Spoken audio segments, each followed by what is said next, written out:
Bonjour à tous. Alors généralement, lorsqu'une relation avec un ou une perverse narcissique se termine, de nombreuses questions vous assaillent et restent sans réponse. En plus, cette personne avait su créer pendant la relation une réelle dépendance à son égard.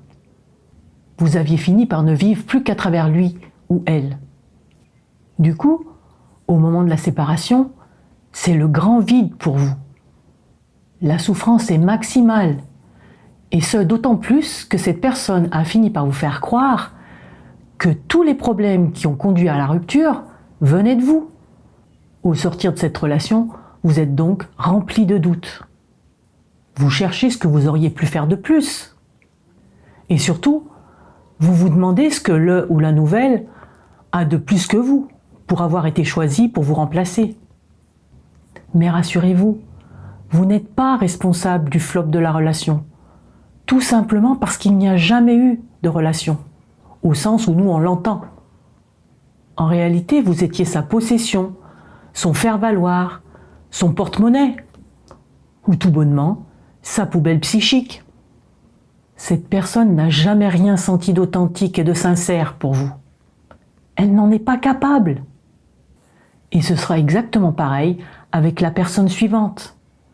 Même si le ou la perverse narcissique s'évertue à afficher un nouveau pseudo-bonheur aux yeux de tous, et surtout aux vôtres, histoire de vous enfoncer davantage, et d'essayer de se convaincre aussi, sans doute.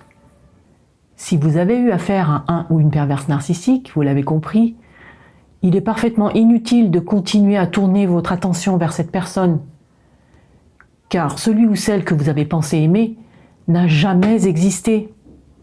C'était un mirage. Par contre, les souffrances que vous avez vécues en étant auprès de cette personne, elles sont réelles et témoignent du vrai visage, des réelles intentions de cette personne.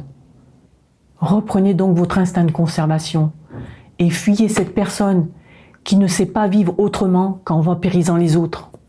Comme je le précise souvent, bien évidemment, tout ceci est bien différent pour les personnes qui ont un ou des enfants avec le ou la perverse narcissique. Dans ce cas, faites tout votre possible pour régler au plus vite toutes les procédures concernant les biens en commun, la garde des enfants, de préférence avec les avocats. Et reconstruisez-vous une vie en prenant soin d'en faire filtrer le moins possible jusqu'à votre ex-conjoint. Je vous dis bon courage à tous et bonne route, et à bientôt.